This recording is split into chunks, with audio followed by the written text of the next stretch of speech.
Camaradas, bem-vindos a mais um vídeo da série sobre computação natural. Nesse vídeo eu vou falar sobre otimização por enxame de partículas e eu vou apresentar um notebook Python que utiliza a biblioteca PySwarms.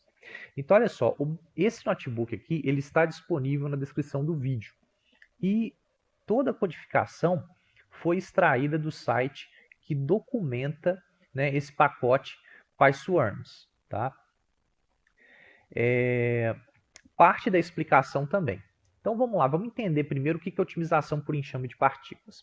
Então a otimização por enxame de partículas, ou Particle Swarm Optimization, né, PSO, simula o comportamento social de um bando de passos à procura de um alvo, alimento, local para pouso, proteção contra predadores, entre outros. Então esse alvo seria a solução do meu problema. Então olha só, o PSO, né, ele é um conjunto de algoritmos populacionais. A população aí a gente chama de enxame e os indivíduos são chamados de partículas. Essas partículas, elas possuem posição e velocidade. A posição muda ao longo do tempo. As partículas, elas vão estar voando pelo espaço de busca multidimensional. Então, cada uma dessas partículas, cada uma dessas posições é como se fosse uma solução candidata para o meu problema, né? Então, cada uma dessas dimensões é como se fosse uma variável, né, que eu estou tentando encontrar um valor para ela, né, que é o melhor possível, tá? Tem que encontrar aquela combinação. Então, ó, durante o voo, cada uma dessas partículas vai ajustar a sua posição de acordo com a sua experiência e a de partículas vizinhas. Apesar da estrutura simples, né, dos indivíduos, né, graças a essa cooperação entre eles, o PSO é capaz de resolver problemas bastante complexos. Tá? Para poder ficar mais fácil de usar esse notebook, né, eu dividi ele em diferentes trechos de código. Então, olha só, primeiramente a gente vai importar os pacotes e modos. Né? Então, aqui eu tenho a parte que eu estou instalando o pacote PySwarms e depois aqui eu estou importando o PySwarms. E eu estou aqui importando outros pacotes e modos que eu vou precisar. Tá? Então eu vou clicar aqui para executar. Né? Beleza, executou. Então olha só, mas para a gente poder aplicar o PSO, né, a gente tem que escolher um problema. Né? Então, olha só, o PSO ele foi criado originalmente para resolver problemas nos quais as variáveis, né, no caso ali, as dimensões, sejam contínuas. Tá? Então, no caso aqui, eu escolhi um problema, né, que é o que está lá no exemplo, né, do site da biblioteca PySwarms, que seria para encontrar a corrente em um circuito. Tá? Esse é o circuito a ser resolvido. Então a gente tem uma fonte de alimentação aqui, né? A gente tem uma resistência e a gente tem um diodo e a gente quer encontrar a corrente. Para a gente encontrar essa corrente, a gente tem alguns dados a respeito dele, né? A gente tem, por exemplo, que a minha fonte ela é uma fonte de 10 volts, que a resistência é uma resistência de 100 ohms, que a corrente de saturação do meu diodo é de 9,4 picoamperes e que a tensão térmica desse diodo é de 24,85 milivolts. Então, para que o meu algoritmo, né, consiga fazer a busca, né, que eu consiga utilizar o PSO para resolver esse problema, eu tenho que definir uma função de custo, né, que eu quero minimizar. Então, cada partícula ela vai ter uma aptidão, tá? Que no caso, quanto menor o custo, maior a aptidão.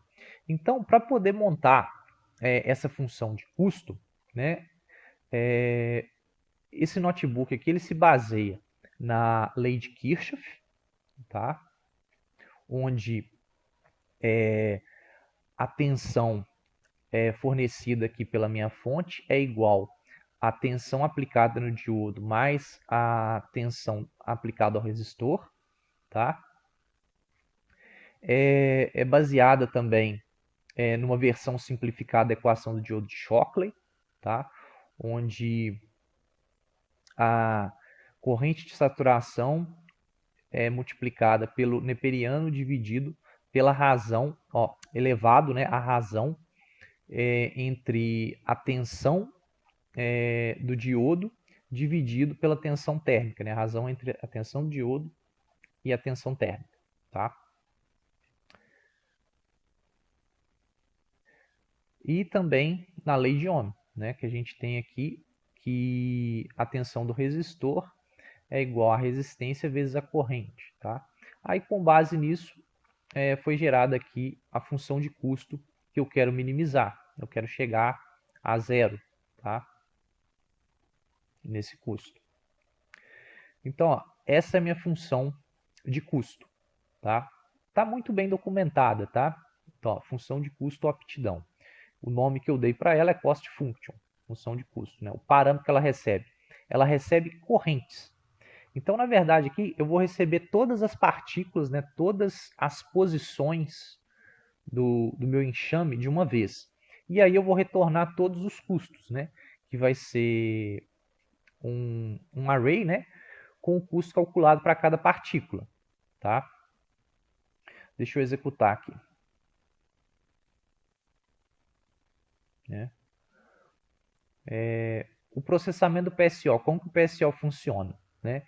Então, vai ser gerada uma população inicial, né? Então as posições das partículas são geradas inicialmente aleatória, né? De forma aleatória, né? Aí vai ter uma avaliação da aptidão. Se o critério de parada for satisfeito, eu retorno a melhor partícula, né? A melhor posição. Caso contrário, eu vou calcular a velocidade, vou atualizar a posição com base nessa velocidade e vou avaliar a aptidão novamente. Então, vão acontecer as iterações do meu algoritmo aqui, né? Para a gente poder entender isso um pouco melhor, vamos ver o pseudocódigo, né? Mas para entender melhor o pseudocódigo, a gente precisa entender algumas notações. Então, olha só, xi é a posição da partícula i, né? Tem várias dimensões. No caso do meu problema da corrente lá, como a corrente é uma só, então eu tenho uma dimensão só, tá? O VI é a velocidade da partícula I, né? F de xi é a aptidão da partícula I, M é o tamanho da população, né? Então o tamanho do meu enxame. O PI é a melhor posição encontrada pela partícula I. Então a partícula precisa guardar a sua melhor posição. O G é a melhor posição guardada por todas as partículas, é a melhor posição global, tá? C1 e C2 são parâmetros cognitivos sociais, também chamados de taxas de aprendizagem. O W é a ponderação da inércia. E R1 e R2 são números aleatórios entre 0 e 1. Então eu tenho aqui o pseudocódigo da PSO. Então, ó, essa primeira estudo de repetição aqui é para inicialização da minha população. Tá?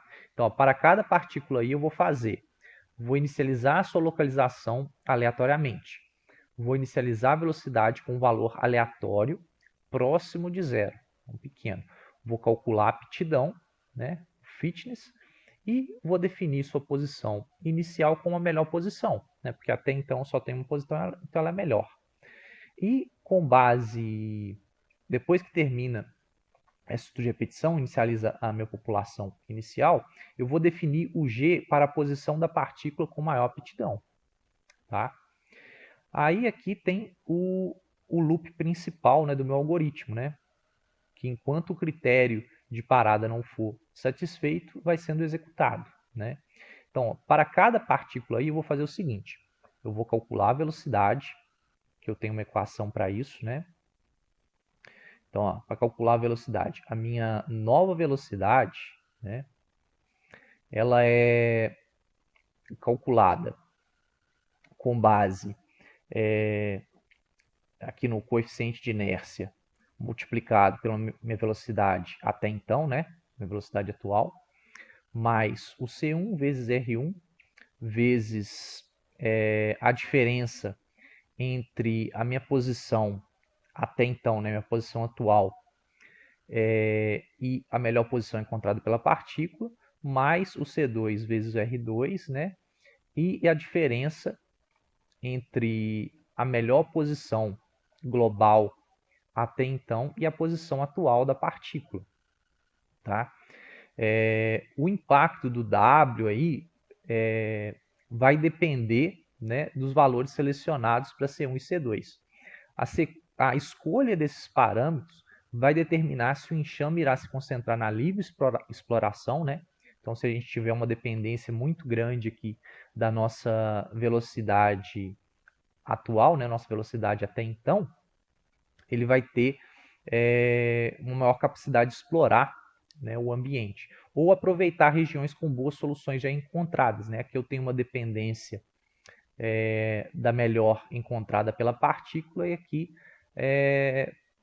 para ela se deslocar, né, em relação ao ótimo global, tá?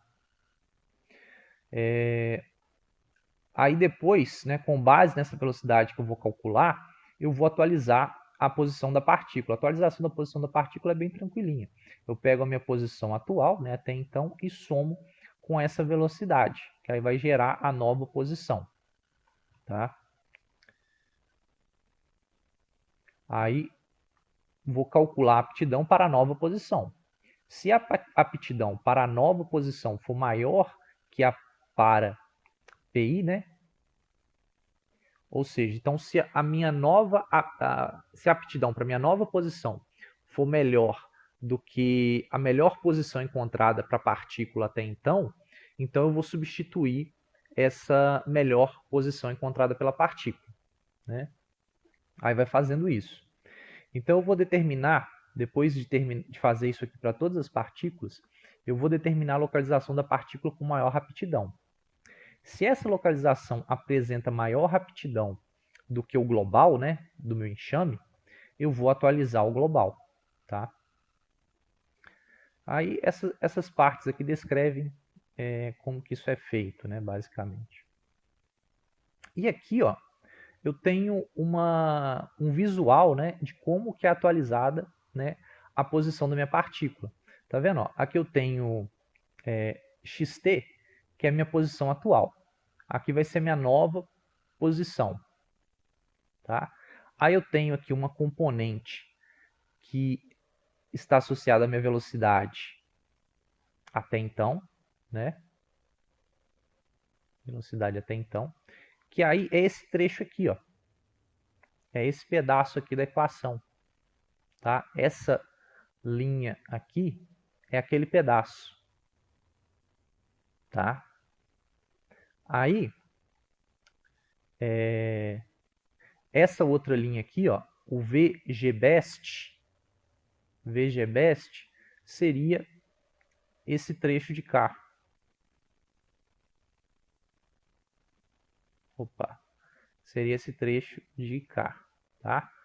E o VPBest, né?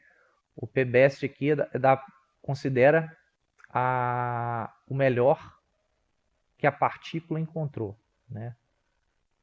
Ela mesma encontrou, seria esse trecho aqui.